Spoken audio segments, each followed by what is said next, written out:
ചേട്ടൻ്റെ മുന്നിൽ വെക്കാൻ ഒരു പെൻഡിങ് മാറ്ററുണ്ട്. ഓ, അതായത് ചേട്ടൻ കുറച്ച് ദിവസം ഇല്ലാതിരുന്നപ്പോൾ കേരളത്തിലുണ്ടായ ഒരു രാഷ്ട്രീയ വിവാദം പിണറായിയുടെ മകനുമായി ബന്ധപ്പെട്ടാണ്. നമ്മുടെ ചാനലിൽ അത് കാര്യമായി വന്നിട്ടില്ല. അത് ശരിക്കും അത് ചേട്ടനാണ് സംസാരിക്കേണ്ട ആൾ. കാരണം ED ഒക്കെ ആയി ബന്ധപ്പെട്ട് വീണ വിജയൻ്റെ ഇഷ്യൂ ഒക്കെ നമ്മൾ സംസാരിച്ചിട്ടുണ്ട്. അപ്പോൾ അതുപോലെ വിവേക് കിരണിനെ ആയി ബന്ധപ്പെട്ട് 2023 ഫെബ്രുവരി 14 EDയുടെ മുമ്പാകെ ലാവ്ലിൻ കേസുമായി ബന്ധപ്പെട്ട് ഹാജരാവണമെന്നാവശ്യപ്പെട്ട് ഒരു നോട്ടീസ് ഉണ്ടായിരുന്നു. വിവേക് പോയിട്ടില്ല, ED പിന്നെ വിളിച്ചിട്ടുമില്ല. ഇതെന്താ ഇങ്ങനെ സംഭവിക്കുന്നത്? അല്ല, വിവേക് പോയില്ലെങ്കിൽ ED എന്ത് ചെയ്യും? പിടിച്ചു കെട്ടിക്കൊണ്ടുപോകാൻ പറ്റും. വീണ്ടും നോട്ടീസ് അയച്ചൂടെ? വീണ്ടും നോട്ടീസ് അയക്കും. 2023 അയച്ചല്ലേ ഉള്ളൂ. ഇനിയിപ്പോൾ 1-2 വർഷം കഴിയട്ടെ, അതൊക്കെ അയക്കാം. ഇത് പറയുമ്പോഴെനിക്ക് കഴിഞ്ഞ ലോക്സഭാ തെരഞ്ഞെടുപ്പിന് മുമ്പ് 24 ലോക്സഭാ തെരഞ്ഞെടുപ്പിന് മുമ്പ് തോമസ് ഐസക് എന്ന് പറയുന്ന നമ്മളുടെ മുൻ ധനമന്ത്രിയെ ഓടിച്ചിട്ട് പിടിച്ച് ED സമൻസ് കൊടുക്കുമായിരുന്നു. തോമസ് ഐസക് പോയില്ല, കോടതി പോയി. തോമസ് ഐസക് കോടതിയിൽ പോയി. തോമസ് ഐസക് പറഞ്ഞു, എന്നെ എന്തിനും വിളിക്കുന്നു എന്ന് പറ, എന്നിട്ട് ഞാൻ വരാം. ED പറഞ്ഞു, അങ്ങനെയല്ല, ഇങ്ങ് വാ ചോദിക്കട്ടെ. അങ്ങനെ പറഞ്ഞു, ഇങ്ങ് വാ ചോദിക്കട്ടെ എന്ന് പറഞ്ഞാൽ ഞാൻ വരില്ല. അങ്ങനെ ആ തർക്കം 5-6 തവണ കോടതിയിൽ കയറി. ജസ്റ്റിസ് ദേവൻ രാമേന്ദ്രൻ പറഞ്ഞു, തോമസ് ഐസക് ഒന്ന് ഹാജരാകുക, കൊണ്ട് അറസ്റ്റ് ചെയ്യാതെ ഞാൻ നോക്കിക്കോളാം. അല്ലല്ല, അത് എന്തിന് ഞാൻ ഹാജരാകണം, ഒരു ന്യായം വേണ്ടേ. ഒടുവിൽ ജസ്റ്റിസ് ദേവൻ രാമേന്ദ്രൻ പറഞ്ഞു, ഇദ്ദേഹം തെരഞ്ഞെടുപ്പിലെ സ്ഥാനാർത്ഥിയാണ് പത്തനംതിട്ടയിൽ, തെരഞ്ഞെടുപ്പ് കഴിയട്ടെ, അത് കഴിഞ്ഞിട്ട് നിങ്ങൾ എന്താണെന്ന് വെച്ചാൽ ചെയ്തോ എന്ന് പറഞ്ഞിട്ടൊരു ഇൻ്ററിം ഓർഡർ ഇട്ട് കൊടുത്തു. തെരഞ്ഞെടുപ്പ് കഴിഞ്ഞപ്പോൾ EDക്ക് തോമസ് ഐസക്കിനെ വേണ്ട. അപ്പോൾ അത് വിളിപ്പിച്ചോ? ഇല്ല, വിളിപ്പിച്ചില്ലല്ലോ. അപ്പോൾ CPM പറയുന്നത് ശരിയല്ലേ? ഇലക്ഷൻ വരുമ്പോൾ കേന്ദ്ര ഏജൻസികൾ CPM നേതാക്കളെ അപകീർത്തിപ്പെടുത്താൻ CPM പറയുന്നത് ശരിയാണെന്നൊന്നും ഞാൻ പറയില്ല. തെരഞ്ഞെടുപ്പ് കഴിഞ്ഞപ്പോൾ തോമസ് ഐസക്കിന് സമൻസ് നിന്നുപോയി. വിവേക് കിരൺ ഒരു ചെറിയ മീനല്ലേ, മുഖ്യമന്ത്രിയുടെ മകൻ. തോമസ് ഐസക് വലിയ ആളാണ്, മുൻ ധനമന്ത്രിയാണ്, ശാസ്ത്രജ്ഞനാണ്, അങ്ങനെയൊക്കെയുള്ള ഇല്ല. അതുപോട്ടെ, വീണ വിജയനെതിരെ SFI അന്വേഷണം. ആ പാവൻ ഷോൺ ജോർജ് തലകുത്തി നിന്ന് വേർത്ത് ഒരു കണക്കിന് സംഘടിപ്പിച്ചതാണ് SFI അന്വേഷണം. വീണ വിജയൻ CMRലും കൂടെ ഡൽഹി ഹൈക്കോടതിയിൽ നിന്ന് അതിന് പാരവയ്ക്കാന്ന് പറഞ്ഞിട്ട് അതിനെയൊക്കെ മറികടന്നിട്ട് ഷോൺ ജോർജ് അത് കൊണ്ടുവന്ന് എറണാകുളത്ത് ചീഫ് ജുഡീഷ്യൽ മജിസ്ട്രേറ്റിൻ്റെ അടുത്ത് ഫൈനാൻഷ്യൽ സാമ്പത്തിക കുറ്റകൃത്യ കോടതിയിൽ കുറ്റപത്രം സമർപ്പിച്ചു. SFI, serious fraud investigation office. ആ കുറ്റപത്രത്തിൻ്റെ കോപ്പി ഞങ്ങൾക്ക് വേണമെന്ന് പറഞ്ഞിട്ട് ED മജിസ്ട്രേറ്റ് കോടതിയിൽ ആപ്ലിക്കേഷൻ കൊടുത്തു. മജിസ്ട്രേറ്റ് കോടതി പറഞ്ഞു 25,000 പേജുണ്ട് ഈ കുറ്റപത്രം, അതിൻ്റെ അനക്ഷരമൊക്കെ ആയിട്ട്. അത്രയും ഫോട്ടോ കോപ്പി എടുക്കാനൊന്നും ഇവിടെ സൗകര്യമില്ല. അല്ലെങ്കിൽ തന്നെ ലോവർ കോർട്ട് നമ്മുടെ ദാരിദ്ര്യം കൊണ്ട് കടകടാന്ന് പറഞ്ഞൊരു ഫാനും ഒക്കെ ആയിട്ടായിരിക്കുന്നു. എപ്പോഴും ഇത് തല വീഴുമെന്ന് മജിസ്ട്രേറ്റിന് അറിഞ്ഞുകൂടാ. ഇങ്ങനെയുള്ള സ്ഥലത്ത് 25,000 കോപ്പി എടുക്കാൻ പറ്റുമോ? അങ്ങനെ പറ്റില്ല. അപ്പോൾ ED പറഞ്ഞു, കോപ്പി എടുക്കാനുള്ള പേപ്പറും ഫോട്ടോ കോപ്പി മെഷീനുമായിട്ട് ഞങ്ങൾ കോടതിയിൽ വരാം, എന്നിട്ട് ഞങ്ങൾക്ക് കോപ്പി തന്നാൽ മതി. മജിസ്ട്രേറ്റ് പറഞ്ഞു, പറ്റില്ല. ഫോട്ടോ കോപ്പി മെഷീനും പേപ്പറുമായിട്ട് കോടതിയിൽ വന്ന് കോപ്പി എടുക്കുന്ന ഒരു സമ്പ്രദായം ഇന്ത്യൻ ജുഡീഷ്യറിയിൽ ഇല്ല. തള്ളി. ED ഹൈക്കോടതിയിൽ പോയി, ഞങ്ങൾക്ക് കോപ്പി വേണമെന്ന്. ഹൈക്കോടതിയിൽ കിടപ്പുണ്ട്. അല്ല, EDക്ക് SFIയോട് ചോദിച്ചാൽ കിട്ടൂല്ലേ ഒരു കോപ്പി? രണ്ടും കേന്ദ്ര സർക്കാരിൻ്റെ അല്ലേ? കേന്ദ്ര സർക്കാരിൻ്റെ അല്ല, ധനകാര്യ വകുപ്പിൻ്റെ കീഴിലാണ് വകുപ്പാണ് രണ്ടും, EDയും SFIയോയും. അവിടെ ഡൽഹിയിൽ, ചേട്ടാ അതിൻ്റെ ഒരു കോപ്പിങ് തന്നേ, ഇടൂ, അത് 25,000 പേജുണ്ട്. ഒരു പെൻ ഡ്രൈവിലിങ് താന്നത് എന്ത്? അത് ശരി, കൊടുക്കാം. അല്ല, പക്ഷെ കോടതി വഴി കിട്ടുമ്പോൾ അതിനൊരു വാലിഡിറ്റി കൂടുമായിരിക്കും. എന്ത് വാലിഡിറ്റി? ആധികാരികമായി കോടതി കൊടുത്ത പകർപ്പ്. കോടതി കൊടുത്തതിൻ്റെ പകർപ്പല്ലേ ഈ ഇതിലിരിക്കുന്നത്. പകർപ്പല്ല എന്ന് ആരെങ്കിലും ബാധിച്ചാലല്ലേ കുഴപ്പമുള്ളൂ. പകർപ്പ് തന്നെയാണ് നിങ്ങളുടെ കയ്യിൽ പെൻ ഡ്രൈവിൽ കിട്ടാമോ? ഇനി അതിന് നിയമപരമായ തടസ്സമുണ്ടെന്ന് വെച്ചോ, പലപ്പോഴും ഉണ്ട്. ഇപ്പോൾ ഇൻകം ടാക്സ് ഡിപ്പാർട്ട്മെൻറ്റും ധനകാര്യമന്ത്രിയുടെ കീഴിലാണ്. പക്ഷേ കമ്പനി കാര്യ മന്ത്രാലയം അവർക്ക് ഇൻകം ടാക്സിൻ്റെ ഒരു ഡീറ്റെയിൽ വേണമെന്ന് പറഞ്ഞു പറ്റില്ല എന്ന് പറയും ഇൻകം ടാക്സ്. പ്രൈവസിയുടെ ഒരു മാറ്റം ഉണ്ടല്ലേ അത്? അത് എന്തോ ചട്ടങ്ങളൊക്കെ ഉണ്ട്. ബട്ട് ആ ചട്ടങ്ങൾ പ്രോപ്പർ വേയിൽ പോയിട്ട് അത് അപ്രൂവൽ എടുത്തിട്ട് ഇൻകം ടാക്സിൽ നിന്ന് നിങ്ങൾക്ക് വാങ്ങാം. ഒരു റൂട്ടുണ്ട് അതിന്. അല്ല വെറുതെ ഇങ്ങനെ വാങ്ങാൻ പറ്റില്ല എന്ന് സാരം. ഇൻകം ടാക്സ് വകുപ്പിനുള്ള ചില പ്രൊട്ടക്ഷൻസും സ്പെഷ്യൽ പ്രിവിലേജസും ആണ്. കാരണം ഇൻകം ടാക്സ് ഒരു സെൻസിറ്റീവ് ഇഷ്യൂ ആയതുകൊണ്ട്. അപ്പോൾ ഇനി അങ്ങനെ ഉണ്ടെങ്കിൽ തന്നെ ഇ ഡിക്ക് അത് പ്രോപ്പർ റൂട്ടിൽ അതിൻ്റെ കോപ്പി വാങ്ങാവുന്നതേ ഉള്ളൂ. എന്തിനാണ് ഇ ഡി നാടകം കളിക്കുന്നത്? SFIയുടെ കുറ്റപത്രത്തിൻ്റെ കോപ്പി വേണമെന്ന് പറഞ്ഞിട്ട് ഫോട്ടോ കോപ്പി മെഷീൻ, സീറോക്സ് എടുക്കുന്ന മെഷീൻ തലച്ചുമടായിട്ട് മജിസ്ട്രേറ്റ് കോടതിയിൽ എത്തിക്കാം. 25,000 പേപ്പറും. അല്ല, ഇതെല്ലാം കേൾക്കുമ്പോൾ ആളുകൾ പൊതുവിൽ പറയും പിണറായി വിജയനും കേന്ദ്ര സർക്കാരും തമ്മിലൊരു അന്തർധാരയുണ്ട്. ചേട്ടനോട് ഇത് പറയുമ്പോൾ ആ സംശയം ബലപ്പെടും. അന്തർധാരയുണ്ടോ എന്നെനിക്ക് അറിഞ്ഞുകൂടാ. ഈ പഴയൊരു ചൊല്ലുണ്ടല്ലോ, കുളിച്ചില്ലെങ്കിലും കോണാൻ പെരപ്പുറത്തിടുക എന്ന്. അപ്പോൾ ഈ സാധനം പെരപ്പുറത്ത് കാണുമ്പോൾ ഇയാൾ കുളിച്ചു നമ്മൾ ധരിച്ചോണം. അയാൾ കുളിച്ചിരിക്കാം, കുളിച്ചില്ലായിരിക്കാം, നമുക്കറിഞ്ഞൂടാ. അതുപോലെ ഈ പറഞ്ഞ അന്തർധാരയുണ്ടോ ഇല്ലതെന്നും എനിക്കറിഞ്ഞൂടാ. ബട്ട് അന്തർധാരയുണ്ട് എന്ന് സംശയിക്കാനുള്ള തുണി പെരപ്പുറത്ത് കിടപ്പുണ്ട്. ഇനി അങ്ങനെ അന്തർധാര ഉണ്ടെങ്കിൽ തന്നെ പിണറായിയെ സപ്പോർട്ട് ചെയ്തതുകൊണ്ട് നരേന്ദ്രമോദിക്ക് എന്ത് കിട്ടാനാ? എനിക്കറിയില്ല. I just don't know. ചേട്ടനോടല്ലേ അത് ഞാൻ ആരോട് ചോദിക്കും? ഈ സാധനം ഈ അന്തർധാര ഇല്ല എന്ന് ഞാൻ വാദിക്കാനുള്ള പ്രധാന കാരണം ഇതാണ്. പിണറായി വിജയനിൽ നിന്ന് നരേന്ദ്രമോദിക്ക് ഒന്നും കിട്ടാനില്ല. പിണറായി വിജയന് പലതും നരേന്ദ്രമോദിയിൽ നിന്ന് കിട്ടാനുണ്ട്. പക്ഷെ മോദിക്ക് ഒന്നും കിട്ടാനില്ല. കിട്ടാനുണ്ടെങ്കിൽ അത് സീറ്റാണ് പൊളിറ്റിക്കലി. അതൊട്ട് കിട്ടിയിട്ടുമില്ല ഇതുവരെ. തൃശ്ശൂർ സുരേഷ് ഗോപി ജയിച്ചതാണ് ഒരു മൈൽ സ്റ്റോൺ. പിണറായിയുടെ സഹായം കൊണ്ടോ? അതിൽ പിണറായിയുടെ സഹായമുണ്ടോ? ഇല്ല. പിന്നെ പിണറായിയുടെ സഹായം ഉണ്ടെന്ന് വരുത്താനായിട്ട് MR അജിത് കുമാറിനെ വെച്ചിട്ട് പൂരം കലക്കിയിട്ട് പൂരത്തിൻ്റെ ഇത് പറഞ്ഞിട്ട് ഇങ്ങനെ മൂക്കെ തൊടാൻ 3 വലത്ത് ഭോഷ്കാണതൊക്കെ. അറിയാതിനൊന്നും ഒരു കഥയുമില്ല. So there is no political quid pro quo between these two parties. Absolutely no. Then അങ്ങനെയാണെങ്കിൽ ധനകാര്യ മന്ത്രാലയത്തിൻ്റെ കീഴിലുള്ള ഇ ഡി, കേരളത്തിൽ ഇ ഡി, CBI, എല്ലാവർക്കും CBI അന്വേഷണം വേണം. ഇ ഡി, CBI, SFI, കസ്റ്റംസ്, പിന്നൊരു ഡിപ്പാർട്ട്മെൻ്റ് കൂടെ ഉണ്ട്, പെട്ടെന്ന് എൻ്റെ DRIO. ഇവരിലൊക്കെ ഇടതുപക്ഷക്കാരുടെ എണ്ണം വളരെ കൂടുതലാണ് കേരളത്തിൽ. ഇടതുപക്ഷ ഉദ്യോഗസ്ഥന്മാരുടെ എണ്ണം വളരെ കൂടുതലാണ്. കസ്റ്റംസിൽ നമ്മൾ സ്വർണ്ണക്കടത്ത് സമയത്ത് കണ്ട CBI, NIA, ഇതിലൊക്കെ ഇടതുപക്ഷക്കാരുടെ എണ്ണം വളരെ കൂടുതലാണ്. എന്നാൽ ഇതിനെയൊക്കെ കയറി അങ്ങോട്ടങ്ങ് ഭരിക്കരുതോ എന്ന് ചോദിച്ചു കഴിഞ്ഞാൽ അതും വലിയൊരു കാര്യമൊന്നുമല്ല. ഇതിൻ്റെ എമൗണ്ട് ഞാൻ അനൗദ്യോഗികമായിട്ട് എനിക്ക് പരിചയമുള്ള ഡൽഹിയിലെ ബ്യൂറോക്രസിയാണോ എന്ന് ചോദിച്ചാൽ ഇത് കൂടുതൽ എനിക്ക് വെളിപ്പെടുത്താൻ പറ്റില്ല. ഞാൻ ഒരാളിനോട് പറഞ്ഞു, സ്വർണ്ണക്കള്ളക്കടത്ത് അയ്യോ ഭയങ്കര ബഹളമാണ്. പുള്ളി കൂളായിട്ട് ചോദിച്ചു, എമൗണ്ട് എത്രയാണ്? ടോട്ടൽ എമൗണ്ട് ഇൻവോൾവ് എത്രയാണ്? ഞാൻ പറഞ്ഞു 30 കോടി. 30 കോടി ഇവിടെ ബ്രേക്ക്ഫാസ്റ്റിന് തികയില്ല 30 കോടി. അപ്പോൾ പോടോ. ഞാൻ പറഞ്ഞു എന്താ അതങ്ങനെയാണ്. ഇവിടെ 6,000 കോടി, 15,000 കോടി, 28,000 കോടിയൊക്കെ വെട്ടിപ്പോൾ അവർ ഓടിച്ചിട്ട് പിടിക്കുകയും ബഹളം വയ്ക്കുകയും ചെയ്യുന്ന സ്ഥലത്താണ് നിങ്ങൾ 30 കോടിയും കൊണ്ട് വന്നിരിക്കുന്നത്. അതിനെന്ത് പ്രിയോറിറ്റി കിട്ടാൻ? ഇപ്പോൾ വീണ വിജയൻ എത്രയാ? 1.72 കോടി. ഇത് കേട്ട് കഴിഞ്ഞാൽ ഡൽഹിക്കാരൻ കവളമണ്ണിൽ എടുത്തിട്ട് അടിക്കും നമ്മൾ. എൻ്റെ സമയമനെ പോടാ 1.25 വിഭാവൻ. ഇതാണ് because the amount is too small for them. സത്യമല്ലേ? നമ്മുടെ ഒരു വാഴക്കൊല ഒരുത്തം വെട്ടിക്കൊണ്ടുപോയി നമ്മൾ പോലീസ് സ്റ്റേഷനിൽ ചെന്ന് കഴിഞ്ഞാൽ പോലീസുകാരനെ ആദ്യം ചെയ്യുന്നത് വാഴക്കൊല. ഇവിടെ കൊലപാതകം നടത്തിയവനെ പിടിക്കാൻ പറ്റും. അപ്പോഴാണ് ഞങ്ങളുടെ വാഴക്ക അത് പോട്ടേന്ന് വയ്ക്കുക കാരണവരെ വെറുതെ മനുഷ്യനെ ഉപദ്രവിക്കാനായിട്ട്. അല്ല അത് ഞാൻ വളരെ പ്രിയപ്പെട്ട മണ്ണാങ്കട്ട ശരി ഒരു പരാതി എഴുതി തന്നു പോകും. വാഴക്കൊലയ്ക്ക് വിലയില്ല.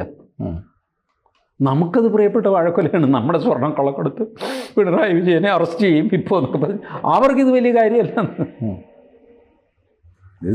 ഇതിനകത്ത് പിണറായി പറഞ്ഞൊരു കാര്യം കേട്ടോ, എൻ്റെ മകനെതിരെയുള്ള ആക്ഷേപം രാഷ്ട്രീയ പ്രേരിതമാണ്. എൻ്റെ ക്ലിഫ് ഹൗസിൽ എത്ര മുറി ഉണ്ട് എന്ന് പോലും വിവേകിന് അറിയില്ല. അത് ശരിയാണ്. നമ്മളാരും വിവേക് കിരണിനെ കണ്ടിട്ടില്ല. ഒരുപക്ഷെ അങ്ങേർക്ക് ക്ലിഫ് ഹൗസിലെ മുറിയുടെ എണ്ണം എനിക്കും അറിയില്ല. ക്ലിഫ് ഹൗസിൽ എത്ര മുറിയുണ്ട്. പിണറായി വിജയൻ അറിയാം എത്ര മുറിയുണ്ടെന്ന്. അതിങ്ങനെ പണിത് അങ്ങനെ ഇട്ടിരിക്കുകയല്ലേ.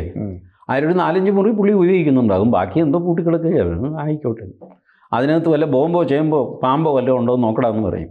ഒന്നുമില്ല സാറേ, എന്നാൽ പൂട്ടിയിട്. കാരണം അതിന് മാത്രം മുറി പിണറായി വിജയനും ആവശ്യമില്ലല്ലോ.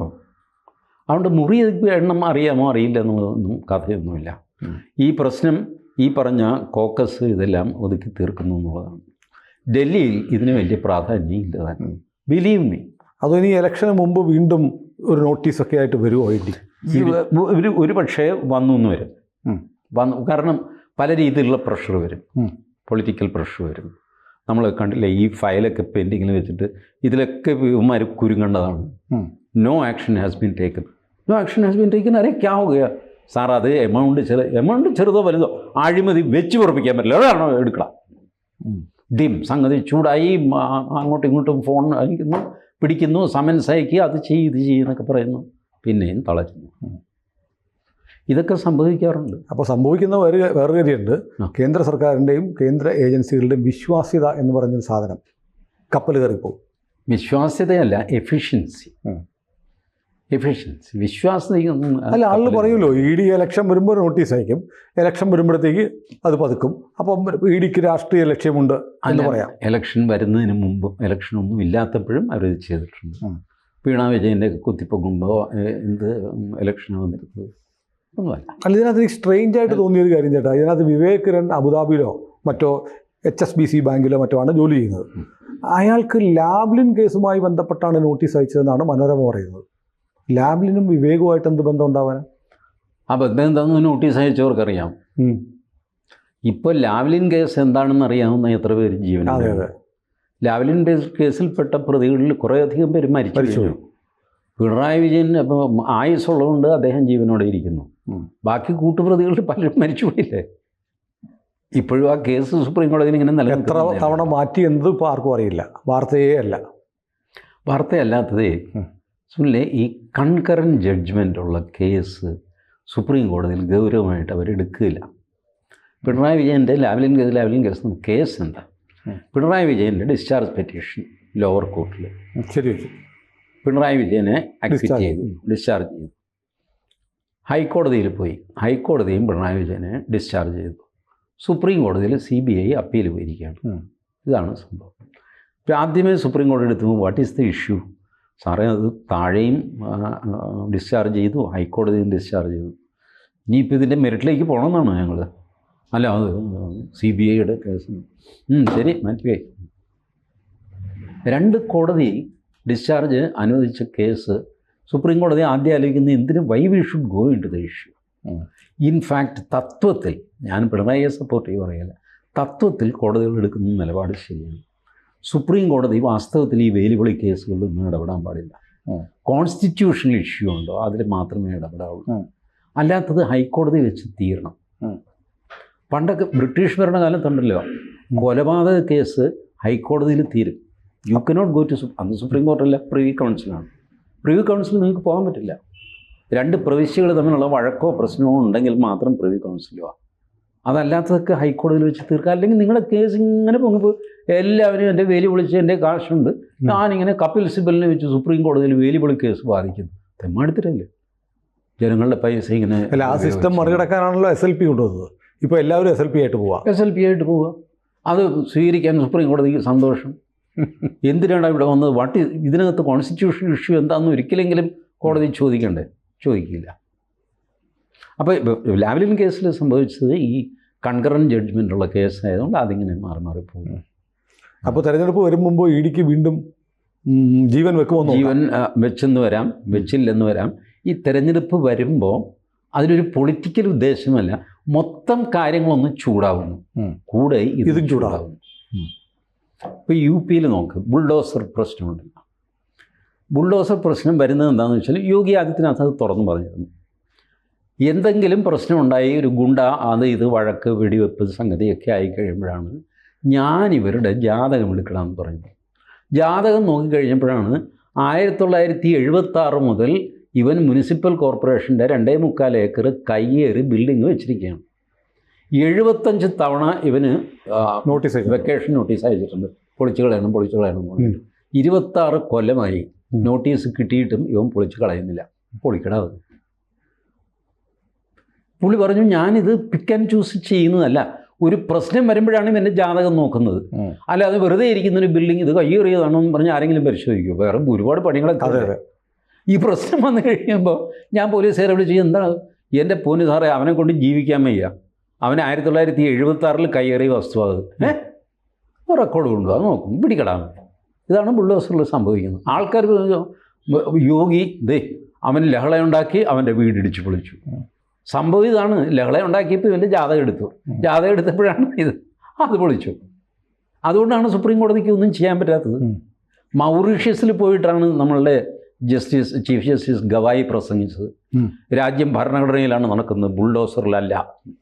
ഇത് ഇന്ത്യയിൽ വെച്ച് പറയാൻ പാടില്ല. മൗറീഷ്യസിൽ പോയി പറയുന്നു പുള്ളി. കാരണം ഇന്ത്യയിൽ യോഗി ആദിത്യനാഥ് ഇരിക്കുന്നു, വെറുതെ ഉടക്കാൻ പോകണ്ട. അതുകൊണ്ട് അവിടെ പറയാം. കാരണം ചീഫ് ജസ്റ്റിസിൻ്റെ വീടൊക്കെ ഇടിച്ച് കളഞ്ഞാൽ അത് അനധികൃതമായിട്ട് പണ്ട് ബ്രിട്ടീഷുകാർ പണിഞ്ഞതാണെന്ന് പറഞ്ഞുകൊണ്ട് ഒരു ഇടി വെച്ച് കൊടുത്തു കഴിഞ്ഞാൽ പോയില്ല. അപ്പോൾ അത് പോട്ടെ, അതൊരു തമാശ. പക്ഷേ സംഗതി ഇതാണ്, ഈ ഒരു ഇഷ്യൂ വരുമ്പോൾ, തെരഞ്ഞെടുപ്പ് വരുന്നു, വലിയ വാഗ്വാദം ബഹളമൊക്കെ നടക്കുന്നു. അപ്പോൾ ഇവരും അത് ചൂടാകുന്നു. ശരിയല്ലേ, അതെ ആ ഫയലെടുത്ത് സംഗതി ചൂടാകും. തെരഞ്ഞെടുപ്പ് കഴിയുമ്പോൾ പൊതുവേ സ്ലാക്കൻ ചെയ്യുന്നു. അപ്പോൾ ഇതും അതിനകത്ത് സാറ് തന്നെയാണ് പറഞ്ഞത് ഇത് ഇതുവരെ തീർന്നില്ല എന്നൊക്കെ. ശരി, ഞാൻ പറഞ്ഞു, നീ ഇപ്പോൾ ഈ ഫയൽ നോക്കുന്ന ആ പിണറായി വിജയൻ കോനെ പിണറായി ഈ ഒന്നാമത് ഡൽഹിയിലുണ്ടല്ലോ, സുനിലിന് മേഘാലയയുടെ മുഖ്യമന്ത്രിയുടെ പേരറിയാമോ? ഇല്ല. നാഗാലാൻഡിൻ്റെ? ഇല്ല. നോക്കി പറയണം. ഇതുപോലെയാണ് ഡൽഹിയിലിരിക്കുന്നവർക്ക് കേരള മുഖ്യമന്ത്രിയുടെ പേര്. സത്യം. ഡൽഹിയിലിരിക്കുന്നവരോട് ചോദിച്ചു നോക്കുക, ആപ്ക മുഖ്യമന്ത്രി കോ പിന്നെ സംതിങ് ക്യാ ഹെ? പിണറായി വിജയൻ. ഓ വിജയൻ. അവർക്ക് പിണറായി വിജയൻ എന്ന് വെച്ചിരിക്കും. നമുക്ക് നാഗാലാൻഡിലെ മുഖ്യമന്ത്രി പോലെയാണ് ഡൽഹിയിലുള്ളവർക്ക് ആണ്ട് തെക്കേ മൂലയ്ക്കെങ്ങാണ്ട്. അതെ അതെ. എന്നെ പറ്റി A man from deep south.